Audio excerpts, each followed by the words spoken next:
Y nutrition को जानने से पहले हम न्यूट्रास्यूटिकल में काम करते हैं। हमारे पास जो भी उत्पाद है क्या है, वो न्यूट्रास्यूटिकल है, शुद्धिकरण किया हुआ आयुर्वेदा का प्रोडक्ट है। तो फिर हमारे मानव शरीर को क्यों चाहिए, ये जानना होगा कि मानव शरीर को हमें पोषक तत्वों की आवश्यकता क्यों है। तो सबसे पहले ये जानना होगा कि मानव शरीर के साथ भोजन का क्या संबंध है। भोजन का संबंध है, हमें जिंदा रहना है तो भोजन लेना ही होगा। और अगर हम जिंदा रहने के लिए भोजन चाहिए तो बहुत से लोग दवाइयां भी खाते हैं। तो दवाई क्यों, ये भी बहुत बड़ा सवाल है। जब बीमार हो जाएंगे तो जीवन को काटने के लिए, किसके लिए, जीवन को काटने के लिए, जिंदा रहने के लिए भोजन और जिंदगी को काटने के लिए दवाई। यहाँ पर बैठे कितने लोग जीवन को काटना चाहते हैं? कोई नहीं। सभी लोग क्या चाहते हैं? जिंदा रहना।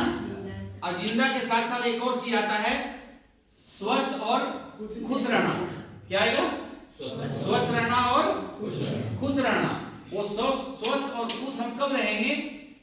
जब हमारी बॉडी 100% न्यू उत्सर्जन करती रहेगी। किन चीजों का न्यू उत्सर्जन करती रहेगी, ये जानना बहुत जरूरी है।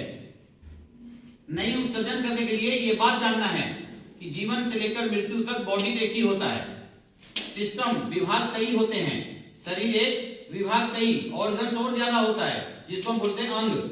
अंग के बाद ऊतक और ज्यादा होता है जिसको हम बोलते हैं टिश्यू, और उसके बाद कोशिकाएं, हमारा सेल, ये अनगिनत होती है।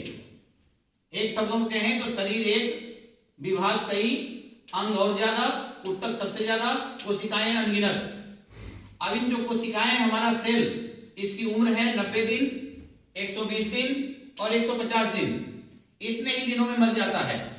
इसको पुनः जन्म लेना होता है। न्यू सर्जन का मतलब है बार बार जन्म लेना, बार बार मरना और बार बार जन्म लेना।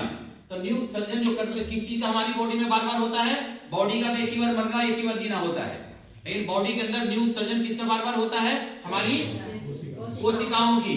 अब कोशिकाओं को पुनः निर्माण के लिए, पुनर्निर्माण के लिए क्या क्या चीज चाहिए होता है? पंच तत्व चाहिए होता है। क्या चाहिए होता है? पंच तत्व चाहिए होता है। अब पंच तत्व में देखा जाए तो क्या क्या चीजें आती है? पंच तत्व में आता है 12 टाइप के विटामिन, 12 तरह के विटामिन। कौन कौन सा? Vitamin A, B1, B2, B3, B5, B6, B12, vitamin C, D, E, H, के।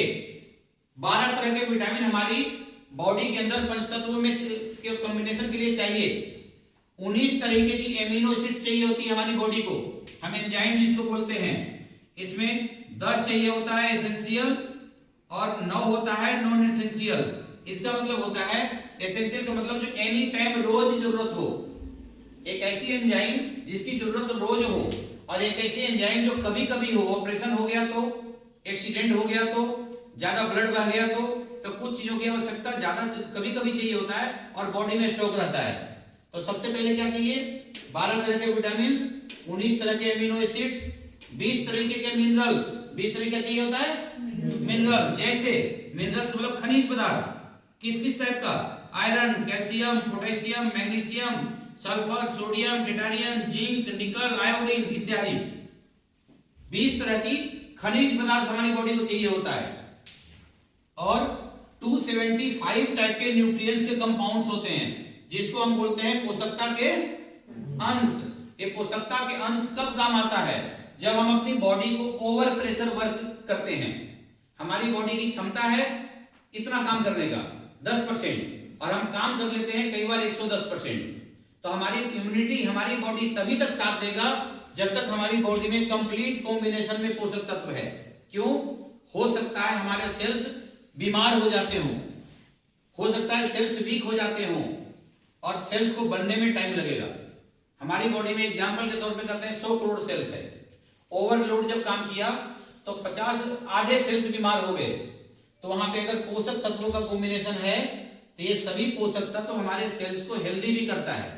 क्या करता है? सेल्स को हेल्दी भी करता है, और फिर वो सेल्स पुनर्निर्माण भी करता है। जब सेल्स हेल्दी हो जाएगा तो टिश्यू 100% अपनी ग्रोथ लेता रहेगा। जब टिश्यू ग्रोथ लेता रहेगा तो हमारे ऑर्गन्स भी वर्किंग करेंगे। अब वर्किंग करेंगे ऑर्गन्स तो हमारा सिस्टम वर्किंग क्या करेगा? फ्लूइड का बनाना, ग्रीस का बनाना, ब्लड का बनाना, कार्टिलेज का बनाना, तरह तरह की जितनी बॉडी में तरल पदार्थ बनता है पूरी बॉडी के सिस्टम को एक्टिव रहने के लिए वो सिस्टम हमारा काम करता रहेगा और फिर हमारी बॉडी कैसी रहेगी, खुश रहेगी और स्वस्थ रहेगी। अब भगवान ने देखिए, भगवान की लीला देखें कि भगवान ने 500 तरह के पोषक तत्वों को बॉडी में ऑब्जॉर्प्शन के लिए, बॉडी में सोखने के लिए हमारे बॉडी में एक ऐसा अंग बना डाला जिस अंग का नाम है स्मॉल इंटेस्टाइन, छोटी आंत। क्या नाम है उसका? छोटी आंत। वो छोटी आंत कितनी लंबी होती है? हमारी लंबाई से 4.5 गुना लंबा। कितना लंबा? हमारी बॉडी से 4.5 गुना लंबा। अब जब हमारी बॉडी से 4.5 गुना लंबी जो हमारी छोटी आंतें हो जाएगी तो एक सवाल भी उठता है ना कि नाक छोटा, आंख छोटा, कान छोटा, फिर ये 22 से 28 फुट लंबी आंत तो इतनी लंबी क्यों? इस सवाल का हल अगर किसी को मिल गया तो जीवन में कभी वो बीमार नहीं पड़ेंगे, अटैक नहीं आएगा, समय से पहले बुढ़ापा नहीं होगा और कभी ऑपरेशन नहीं होगा। अब हम जानते हैं कि 12 विटामिन का वाला खाना अगर हमने खाया और आमाशय ने पचा लिया गुड बैक्टीरिया और एंजाइम की मदद से, और भेज कहां दिया? छोटी आंतों में। इसकी जो उंगलियां देख रहे हैं इसको बोलते हैं बेलाई। हम नींद से सो जाते हैं तो भी चलता रहता है।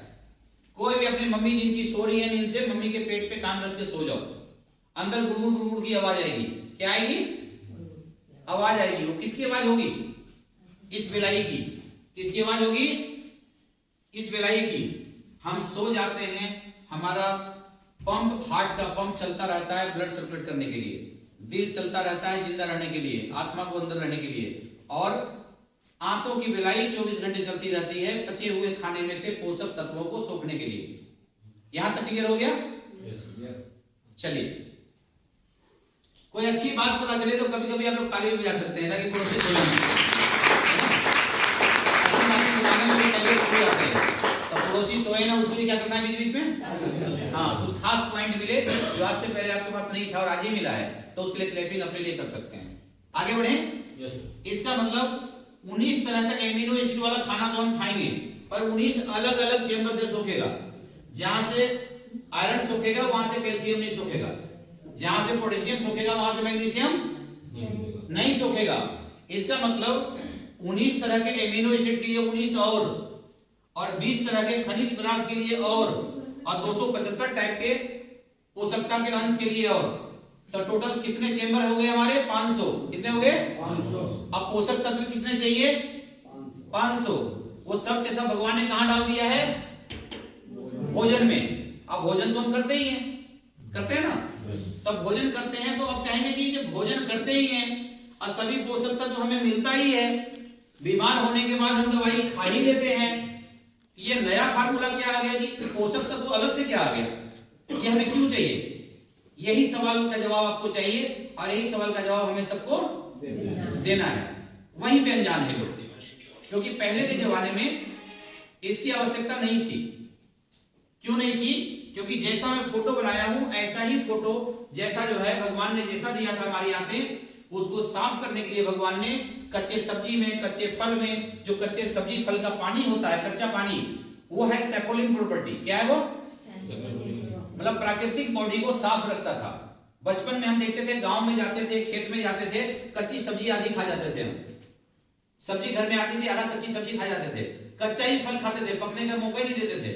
इसका मतलब है उसका कच्चा पानी प्राकृतिक साबुन था और हमारे हाथों को क्या करता था? वो साफ रखता था। पर अब क्या हुआ? हवा कैसा है? प्रदूषित। हवा कैसा है? पानी कैसा है? खाना कैसा है? रासायनिक।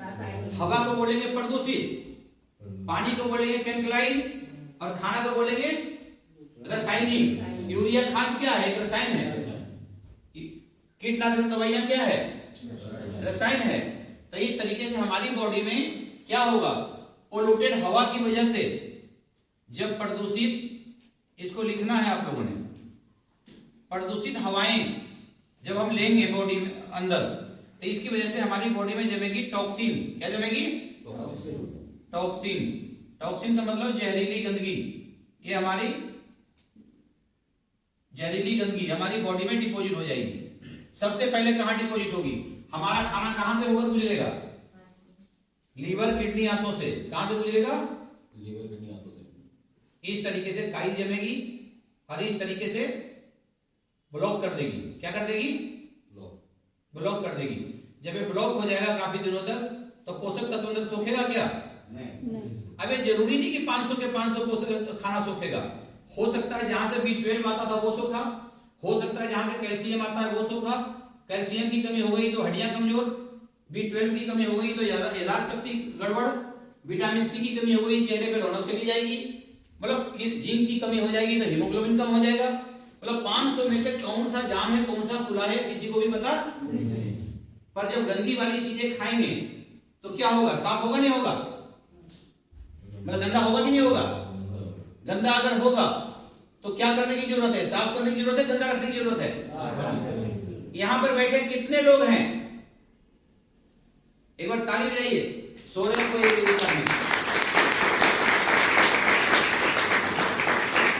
ना।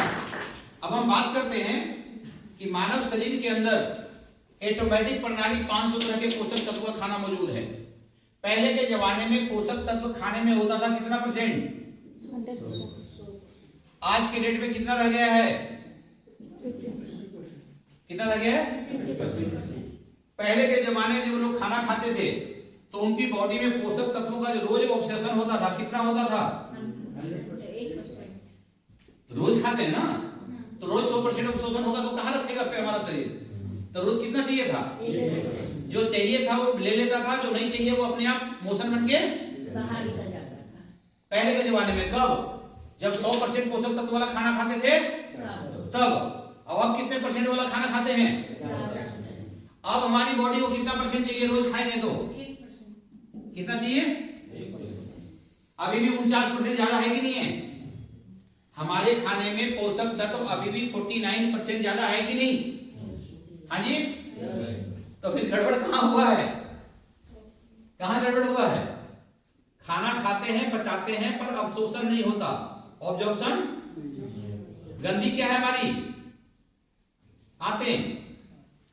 अगर 500 चेंबर में से 50 चेंबर जाम है, क्लोज है, जहां से पोषक तत्व सोख नहीं रहा, तो कमी खाने में है या कमी आंतों में है? हाँ जी, खाने में कमी है ना, या आंतों में कमी है? कैसे? कितना पोषक तत्व चाहिए मुझे और है कितना उसमें? तो खाने में कमी कैसे हुआ? जहां से पोषक तत्व सोख रहा है वो जाम हो गया, तो कमी तो आंतों में है ना कि खाने में है? कुछ बुझा भेजा में। हम सब लोग कहां पे मिस कर रहे हैं? खाने में तो 100 से लेकर अभी 85 ही पहुंचा है। कहां पहुंचा है? और आते हमारी गंदी हो गई है। आते हमारी गंदी हो चुकी है। तो हमें आंतों को साफ रखना है कि ताकत वाला खाना ढूंढना है? हाँ जी, आंतों को साफ रखना है। अगर ये गंदगी साफ नहीं हुआ, क्या नहीं हुआ? गंदगी साफ नहीं हुआ तो हम 1 लाख का खाना खा लें चाहे 1 करोड़ का खाना खा लें, क्या हमारी बॉडी को के अंदर पहुंचेगा? तो इसका मतलब लोगों को भेजा खोलना है, ट्रांसपेरेंसी देनी है, ये बेसिक नॉलेज देनी है कि 22 से 28 फुट लंबी आते कोई भी साफ नहीं कर रहा। 5-6 मीटर लंबी साड़ी पहनेंगे तो तीसरे दिन धुलना चाहिए, नहीं धुलना चाहिए? एक ही साड़ी को खोल खोल के बार बार पहनेंगे? धुलना चाहिए ना। ये 28 फुट लंबी आते रोज बताता है, 24 घंटे खाने में से पोषक तत्वों को सोखता रहता है। साफ होना चाहिए, गंदा रहना चाहिए? अगर ये साफ रहेगा तो सभी पोषक तत्व बॉडी में जाएगा कि नहीं जाएगा? अब बात करते हैं कि सबको पोषक तत्व क्यों चाहिए। तो यहां पे बैठे हाथ उठाएं, किनकी आंतें बिल्कुल साफ है? इस हॉल में बैठे कितने लोग हैं जिनकी आंतें बिल्कुल साफ है? जो 200 बोतल पी चुके हैं। जो 200 बोतल कितना? 200। हाँ जी, 1 बोतल से 1 मटर के दाने भरी साफ होगा। कितना साफ होगा? 1 मटर के दाने भरी साफ होगा। इसके मतलब 28 फुट लंबी आंतों में 6 से लेकर 12 किलो वजन होगा। क्या वजन होगा? किस चीज का? टॉक्सिन्स का, किसका? टॉक्सिन्स का। कहां से आया? प्रदूषित हवाएं से। हाँ जी। और केमिकलाइज वाटर से, केमिकलाइज वाटर से क्या आएगा? साथ में मिलावट वाला तेल घी से क्या आएगा? टॉक्सिन्स। इससे आएगा फैट। क्या आएगा? फैट। किससे? चर्बी। मिलावट वाला तेल घी से। प्रदूषित हवा और पानी, इससे क्या आया? टॉक्सिन्स। और मिलावट वाला तेल घी से क्या आया? चर्बी। यूरिया खाद वाला खाना है ना, जिसको कहते हैं हर्बिसाइड और पेस्टिसाइड, इससे क्या आया? केमिकल का मतलब रसायन। क्या आया बॉडी में? रसायन। हमारी बॉडी में टॉक्सिन डिपोजिट हो गया, आंतों में, लीवर में, किडनी में। फैट डिपोजिट हो गया मांसपेशियों में, हार्ट के ऊपर, लीवर के ऊपर, जगह जगह फैट डिपोजिट हो गया। और रसायन भी जगह जगह बॉडी में काई जैसा जमा हुआ है। कैसा जमा हुआ है? काई जैसा। और एक चीज जब मर गया, 90 दिन, 120 दिन, 150 दिन में डेड हो गया हमारी कौन सी? सेल्स, कोशिकाएं, तो उसको भी बॉडी में ही रहने में मजबूर कर दिया, जिसको हम बोलेंगे डेड सेल। इसको हम बोलेंगे मृत कोशिकाएं। क्या बोलेंगे? मृत कोशिकाएं। अब ये बॉडी में हमारे डिपोजिट है। आप अगर इस मृत कोशिकाओं को नहीं साफ करेंगे और अगर ये सड़ गया, अब क्यों नहीं निकल पाएगा बॉडी से? क्योंकि टॉक्सिन्स, फैट, केमिकल्स बॉडी में डिपोजिट है। वो निकलने किसको नहीं देगा? डेड सेल को। डेड सेल क्या करेगा? 4 सेल को और मारेगा, 4 टिश्यू को और मारेगा। मांसपेशियों में क्या बना देगा? गांठ। पेट में क्या बन जाएगा? रसोली। ब्रेन में क्या बन जाएगा? ट्यूमर। इन्फेक्शन हुआ तो क्या बन जाएगा? कैंसर। कैंसर नहीं चाहिए तो हमें क्या करना पड़ेगा? सभी डेड सेल को निकालना होगा। सभी जो सेल मर गया बॉडी में, उसकी आवश्यकता नहीं है। डेड सेल को निकालना होगा। और डेड सेल के निकालने से पहले किसको कम करना होगा? फैट के साथ साथ किसको साफ करना होगा? इसके साथ साथ किसको निकालना होगा? अगर टॉक्सिन्स, फैट, केमिकल्स और डेड सेल नहीं निकला तो क्या लगता है? ना कैंसर टलेगा, ना पोषक तत्वों का कॉम्बिनेशन होगा, ना तो सेल्स का पुनर्निर्माण होगा, और ना तो हम स्वस्थ और खुश रहेंगे। ये मुद्दा क्लियर हो गया आप लोगों को?